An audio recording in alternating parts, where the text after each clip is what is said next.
The nation's population of older adults is increasing, but the system of emergency medicine isn't optimally designed for their specific, complex, and multi-layered needs.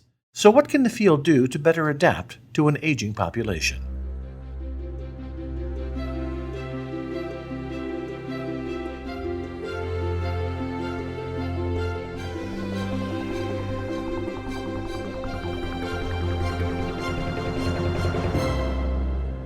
Welcome to Advancing Health, a podcast from the American Hospital Association. I'm Tom Hetterly with AHA Communications. Medical support frameworks for older adults remain inadequate, particularly in the emergency department.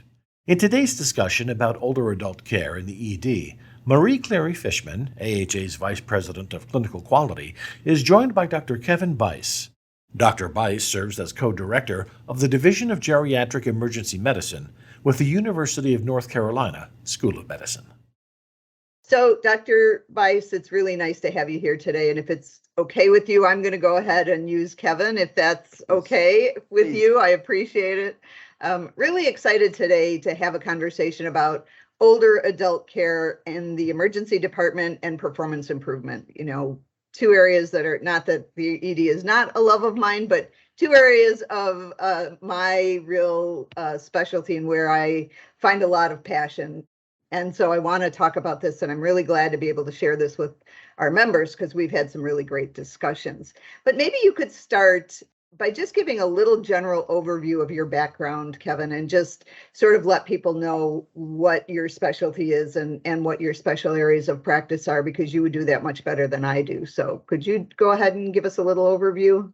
Absolutely. And thank you so much, Marie, to you and the AHA. Really grateful for the collaboration. It's really been exciting to watch a large team work together to improve emergency care for older adults across the country and to some extent across the world. And we're just getting started. So I'm Kevin Biese. I'm an emergency medicine doctor that does a lot of work in geriatrics. I'm actually a part of the Division of Geriatrics at UNC Healthcare. I work a few days a month in the ER. I'll be there tomorrow.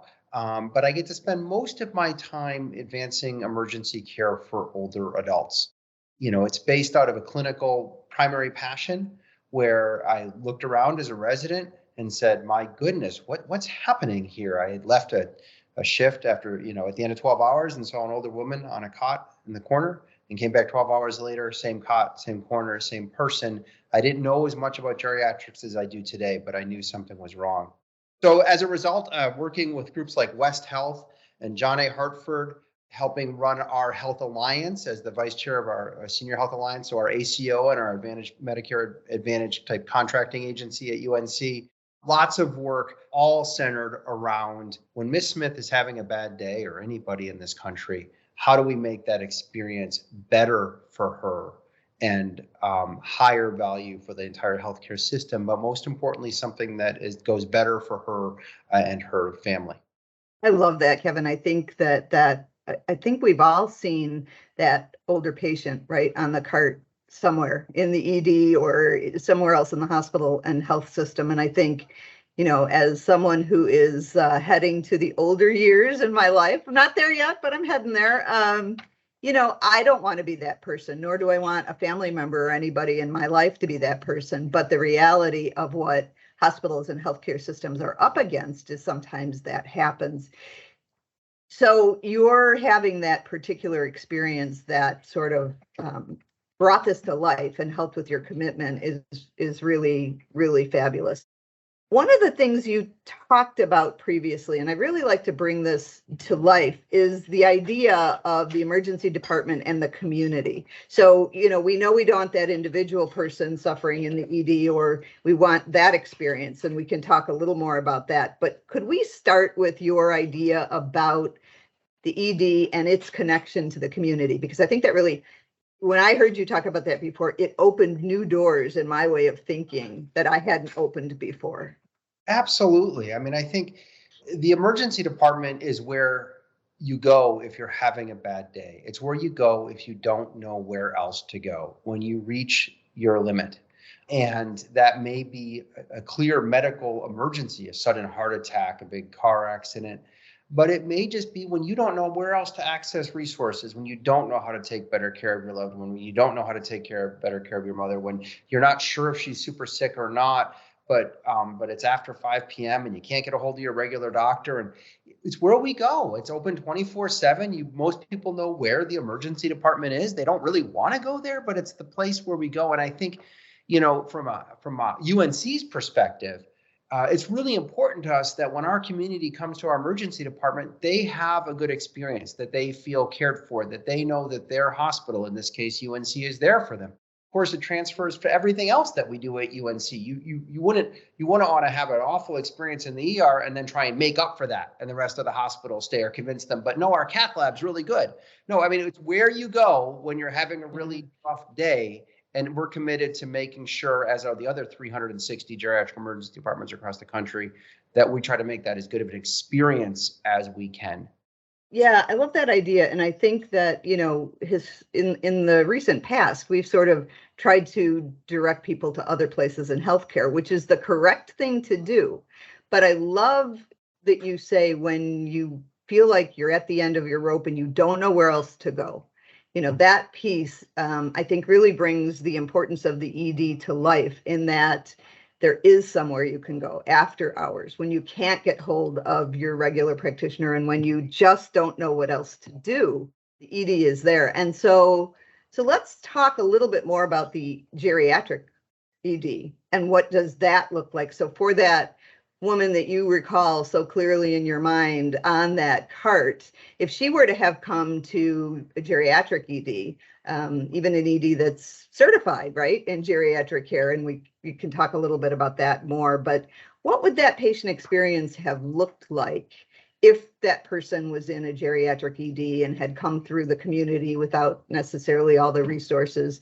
Obviously is why she laid on the cart for so long and those things. So what would that look like? Describe that patient experience in a way that can bring that to vision for people.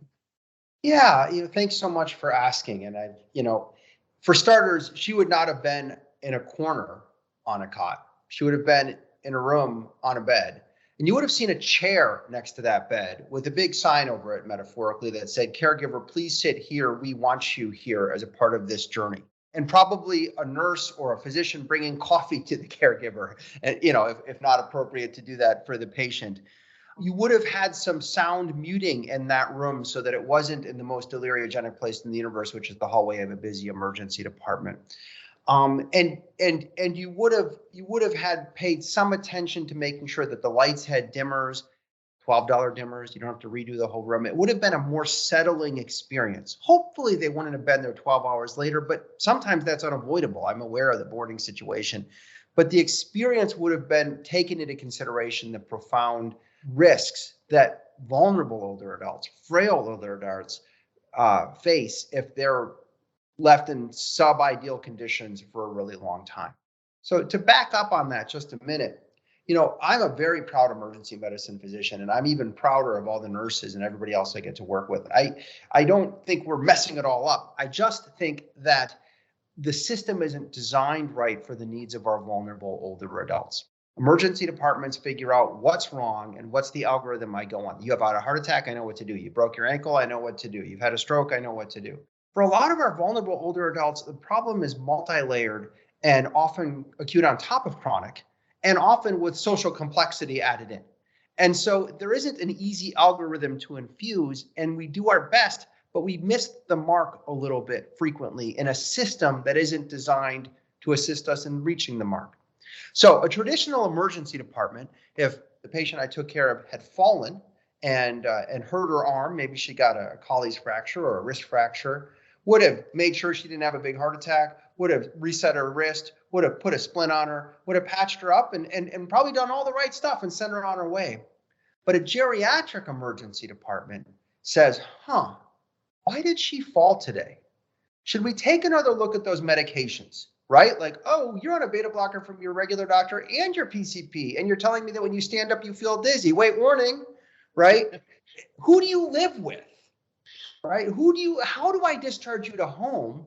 Now, by the way, if you use any walking devices and now you've got your arm in a splint, like, how do I discharge you to home unless I have some idea what home is? Like, what are the supports there? Are you ambulating well? Do you need physical therapy for some reason?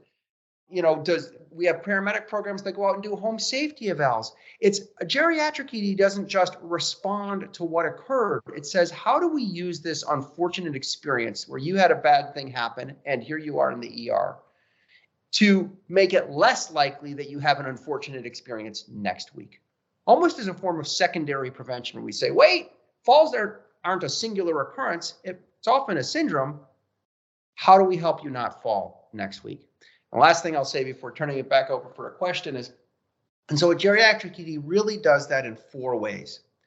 Structure, which I was alluding to a second ago, which is this, the hallway is awful. These thin cots you're on, if you're going to be on it for a long time, that's no good. If you don't make space for the caregiver, you are silly, in my opinion. Like, there is no better ally for, I'm busy running around. The nurses are busy running around. Why would you not want the family? Sometimes it's not a good idea, but frequently it's the best thing you can do for everyone, including yourselves, frankly. Yeah. So structure, little quieter, light dimming, just stuff that is, in retrospect, is almost obvious if we can stop and think about it. You don't need a PhD in gerontology to think, how would I make this environment just a little nicer for my older adult patient? That's only one of the 4, though. The next one is education, right? We do not intend to make every emergency department nurse and physician a geriatrician. That doesn't really work. But we have to move geriatric principles at least from the unknown unknown into the known unknown.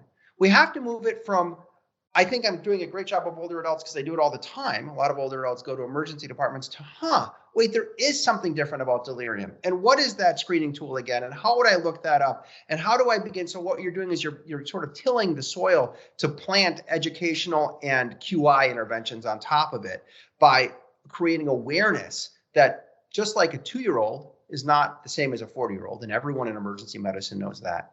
An 80-year-old is not the same as a 40-year-old for both physiological and pharmacological and socially complex reasons. So education, structure, and then we talk about processes.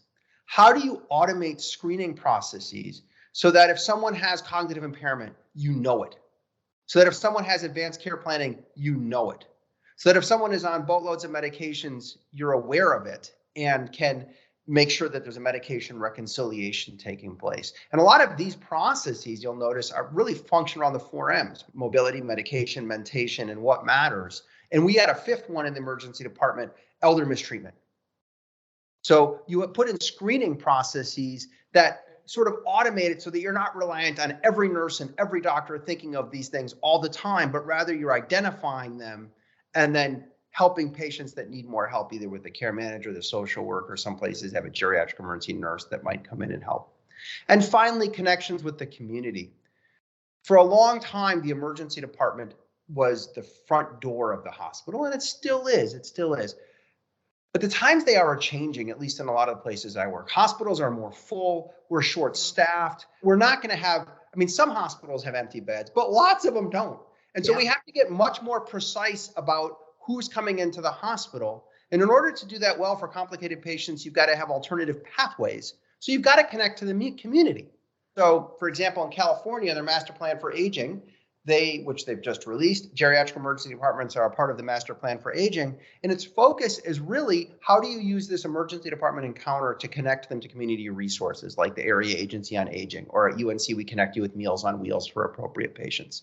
So if you can look at structure, education, processes, and connections with community, all of a sudden you've created an infrastructure that goes from responding appropriately to the bad thing that happened and stopping there to helping look downstream and helping use this as an opportunity to improve the care trajectory moving forward. Wow. You said so many things in that short period of time that just highlight the importance of this. I want to pause for 1 minute, though, Kevin, and just say on behalf of the AHA, we are so proud of you and the clinicians that are in the EDs and in our hospitals and health systems doing this work every day. Because as you pointed out, the EDs are so critical and so important. And we provide such healthcare in the ED. And your comments about the caregiver or the family member or whoever is there I haven't been clinical or at the bedside for some time, but I always wondered why we didn't engage those folks more often. I remember, when my dad or my mom were in the hospital, I mean, I was at the bedside all the time, and maybe that didn't make my coworkers happy because, but it also prevented falls and it prevented the medical complications that can happen.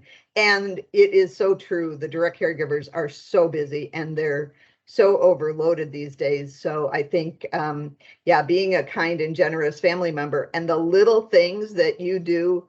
I was in the ED with a friend not too long ago. I was there all night, and the person went down for a scan and somebody gave me a pillow to just put on the bedside table and put my head down, and I got like an hour's sleep and I felt so much better, but I would never have asked. But that was such kindness and such observation. And I think, especially for our older adults, those caregivers are critical to their ability to go home and re-enter their home. And you brought out the 4Ms, which we work on with the John A. Hartford Foundation, and that What Matters is critical because these people who are older adults, they don't want to be admitted. They don't want to have to go into the healthcare system. They certainly don't want to go, if they came from their home, they want to go back home. And so that What Matters, and looking at the lens as to whether medications contributed to that fall, all of those kinds of things. Can they use their walker, their tripod to help walk when they get home if they broke a limb? All of that is so really critical. And the other thing I want to just point out, as the performance improvement geek that I am, I go back frequently to Donna Bedian's Structure, Process, and Outcome. And literally, when you think about structure, you mentioned whether or not you have a chair for that family member to sit on. That's a key piece of structure, right? If you're setting up your ED so that it's friendly for the geriatric patient, and you do need to have the tools and things you need, and sometimes we think very high technology when we think about structure and tools and things, but things like a simple chair at the bedside is part of structure. And then you look at your processes in order to get the outcomes you really want. And I think it's so clear that you've built in all of that into a geriatric ED, and that is so important. So I love to see that. That's just amazing. I'm going to stay as the PI geek for just a little longer. And can you talk about some of the data or measures that you use in a geriatric ED to really look at how you're doing, to look at success, to look at what might need to be tweaked? Talk a little bit about that. Absolutely. And just one quick plug that we've alluded to before, caregivers are not visitors. I think that's really helpful, especially I work in the ER. I'm proud of the people, but of course, with infectious disease and visitor restrictions, we understand that those have changed to a large extent, but we understand that. And maybe sometimes you couldn't even have caregivers in there, but I just think it's really important that and we've done some work with this in the AARP. You could Google and find short articles on it and stuff. I just think that framing is important. Caregivers are not visitors. You may or may not be able to invite them in as much as you want to. I understand that, but we have to start with the framework that it's not their buddy stopping by. It's really an important part of the care team that should be incorporated as much as possible, given whatever constraints we're functioning under at that time. And my goodness, if the last 2.5 years made that clear. If not, people are scared to come to the hospital. How many people talk to that said, I can't bring my mom to the hospital. I may never see her again. So caregivers are not visitors. So what do we look for as far as quality metrics? So geriatric EDs, and there's an accreditation program and there's a learning collaborative. In the accreditation program, there's 3 levels. There's bronze, silver, gold, or 3, 2, 1. 1 is the highest. Think trauma centers. That's kind of how we picture. So 1 is the highest level of geriatric ED, or the gold. All the level 2s and 1s have data dashboards. So level 2s end up having 10 quality improvement programs that they take on, or at least process enhancements, and they make them quality improvement programs as they iterate on their performance. And level 1s take on 20. Level 3s take on 1 to start. So there's an entrance way, and then you can kind of build up from there. And we can talk about that when we talk about how might you make this happen in your emergency department. But level 2s and 1s have a data dashboard. So they look at metrics like, how many times did we actually complete delirium screening? If we completed delirium screening, it was positive, were the delirium interventions put into place? Was the room adjusted accordingly? Was there attention paid to the origin of the delirium, et cetera? Cognitive impairment, same thing. Time get up and goes. Cognitive impairment meaning dementia. Do we screen for dementia? And then do we adjust? Do we adjust if we're going to discharge the patient, we better communicate differently. We better get on the phone and find out if there's family available. So completion of the screening and delirium, dementia, falls risk. And I don't mean falls risk in the ED. We're all quite good at that. Every time there's a fall in the hospital, there's a summit. I'm talking about how do we decrease the fall after they leave the hospital? So are we addressing that in some way? Elder mistreatment screening. All of these screens, of which there's 26 listed and other sites have created new ones and processes, are a part of their data dashboard. No one does all of these screens on all their older adults. They all find a population that really kind of needs extra attention and then digs down into those through a standardized care process map that we can talk about. So the QI work is for a team, usually the champion nurse and the champion physician and some of the other key team members, perhaps physical therapy, pharmacy, care management, to look at their data dashboard every month and track how they're doing on completing the screens and doing the interventions that are supposed to occur after the screens. Some of the work is also in connections with outpatient resources like PCP follow-up, or I mentioned Meals on Wheels later.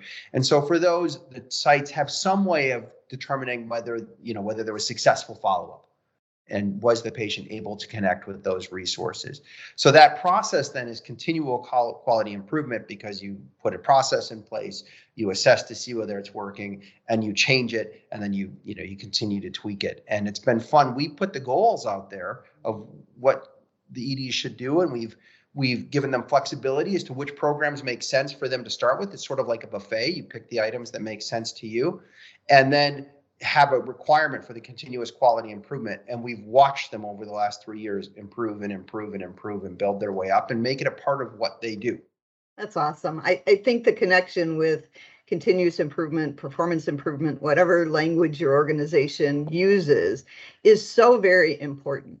As a former quality improvement person, we were somewhat siloed, and we didn't necessarily, while everybody had quality performance indicators, this kind of improvement didn't necessarily always happen. So I want to focus in on a little bit about the actual process of becoming a certified geriatric emergency department. And I want to start with a question about culture. And frequently, when you go to do something like this, the ideal circumstance is that you have the board and maybe the C-suite totally behind you and supporting this. So can you talk a little bit about the importance of that and what happens if you don't have that? Right. Well, thank you for asking. So it's interesting. When geriatric emergency medicine was not started by me. There's been a group of folks even before me that were working that had an awareness that, wait a second, the way the ER was designed was not optimal for the needs of frail older adults. Like, that awareness is not new. And then when we started down the pathway of accreditation and really focused education, it was initially started more in the latter example that you said. There was champion nurses and champion physicians, and they wanted to use accreditation as a way to get the attention of the higher ups and say, hey, Marie, we could get a silver star.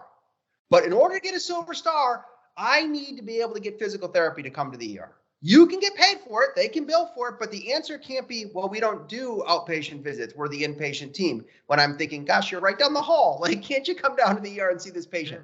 So they used champion physicians without senior level support or just awareness at first, used accreditation as a way to mobilize resources, to get access to resources that were harder to get. Hey, we need 24/7 access to all our mobility devices. We cannot hear from orthopedics that they're locked up after 5 p.m. Like that will discredit us, and then we don't get recognized. And accreditation is a language that I think our hospitals speak. They understand it. It defines the goal. It says this is something we can work towards. It has a currency as far as the public awareness of the commitment to the patient population. And so it really did mobilize. It empowered local champions from sort of speaking vaguely to these 3 things. I can do these 7 things, Marie, but I can't get the silver star unless you help me with these 3 things. And then you can determine how much they cost and whether it's worth it to you. And so it mobilized action on that front. So when you don't have C-suite starting it, then it's oftentimes champion nurses and champion physicians out of a clinical commitment and drive saying, I want to make this happen.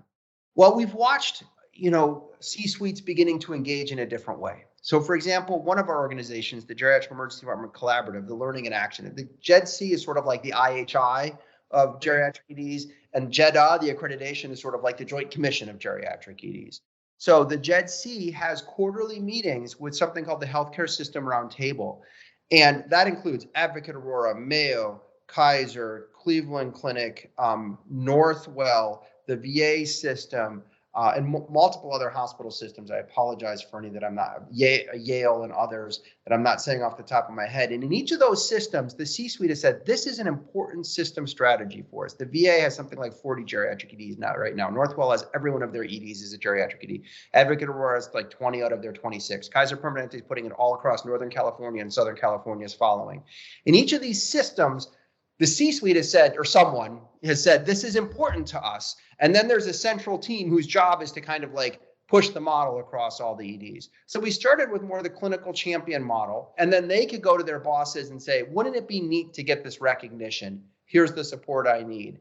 And now, parallel with that, there are many large healthcare systems that are pushing it out to millions of patients at a system-wide level as part of their system strategy of better managing an aging population in an environment where reimbursement is stumbling at least partially towards more risk-based or value-based contracting. The game is changing, and you have to engage your emergency department in that, and they're using a tool as a tool to do that.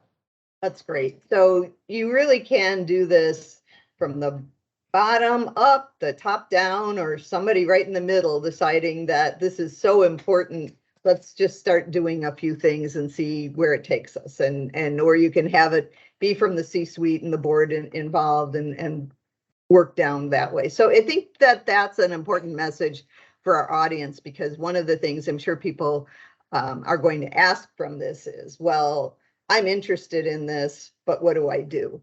Talk a little bit more about some of the resources and tools that are out there and the opportunities that some of our listeners might look for in order to start their own journey in this way.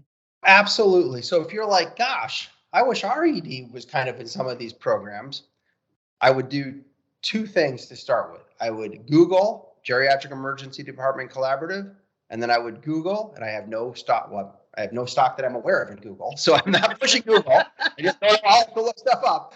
That's okay.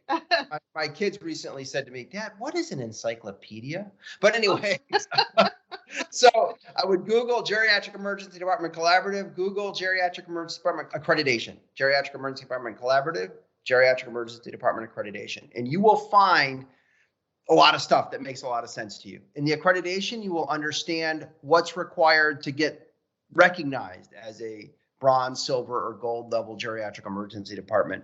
And in the collaborative, you will find toolkits on how do you implement delirium screening in your ED? How do you implement elder mistreatment screening in your ED? There's now a journal of geriatric emergency medicine. You could publish, you could help us publish. We're on our way to, it's part of making this a discipline in its own. We have every other month webinars with over 100 emergency department clinicians from around the world participating and sharing best practices. We have if you join the GED-C, we have like a listserv. So just a couple days ago, somebody was like, hey, our delirium screening rates are going way down in our nurses across our 8 hospitals. Has anyone else noticed this? What's happening? What are you seeing? So we have lots of resources. We have newsletters. It's just a way of staying connected, and no reason to go do this on your own. So collaborative gives you all those resources, and accreditation gives you the motivation. The motivation is clinical, but it's a way to talk about it. It's a way to define it and say to the organization, we want to become a gold or whatever. This is important to us. So that's one thing I would do, is just go read that stuff. It'll take you just a half an hour, and you'll be like, oh, look at all this stuff here. I don't have to go figure this out on my own.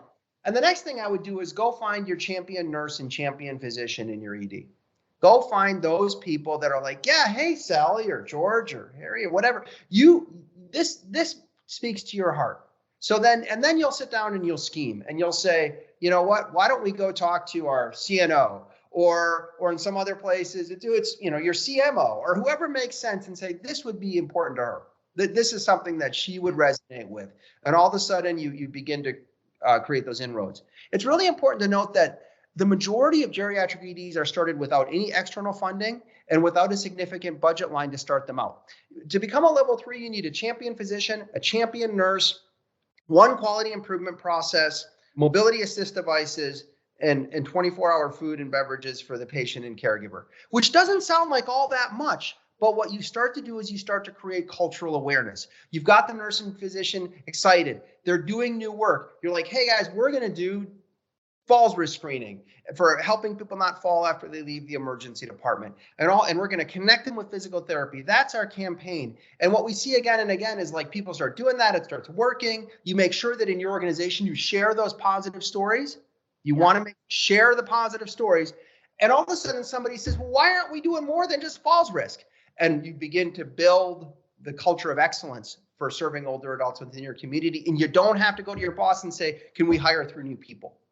Right? Like love that. And the boss loves that too, right? Especially in this day and age with shortages and all of those things. So we can still do some of these things without all of the extra resources. Sometimes we think that are the barriers to us being successful.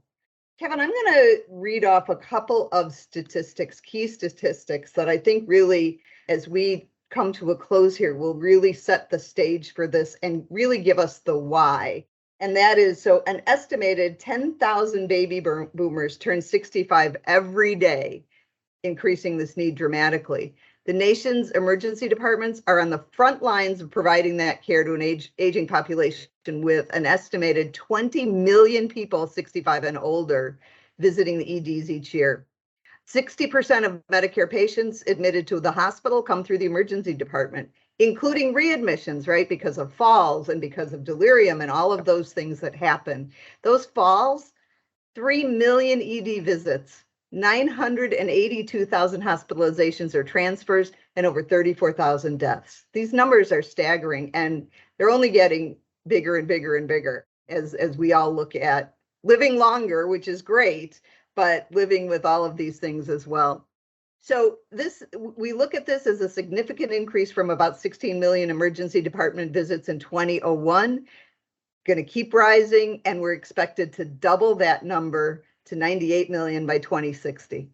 So Kevin, get ready. You're getting really busy, and that's really... Yeah, right now, those 20 million patients make 30 or 29 million visits to ERs across the country. And, and I think the societal need is really clear, but just to kind of reinforce a little of what you just said there, from a hospital, a couple other things are going on there. One, you really need to make it clear to your community that you're aware of this, that you know this, and that at its baseline, an emergency department visit for a vulnerable older adult may not be a positive experience, right? And so you're saying to your community, we're here for you. This is something that's important to us. I can't tell you the number of local press releases that have come along with sites becoming accredited, because it's something that people understand. The local media picks up on it. It makes sense. It's been on the TV news, the local newspapers, et cetera, et cetera. So market share from a hospital's perspective. Two, from a hospital's perspective, you really have to think about census management at a whole new level right now. So all those numbers translates to visits. And if you don't empower your emergency department to be really careful about who's being admitted, to think precisely about who's going to benefit from that inpatient hospitalization, you're not going to be able to manage your census. And so it would be like trying to go on a diet without paying attention to what you eat. I mean, if everybody's coming through the ER and you're not saying, gosh, this group of patients, instead of admitting everyone with atrial fibrillation, we can send them to our AFib clinic the next day, or we can send them to our falls clinic, or there's other ways to manage this. That depends on your hospital, that depends on your needs, but you at least want to be proactive and strategic in engaging your emergency department as far as complicated older adults and who really will benefit from being in the hospital. And finally, value-based care or risk-based contracting.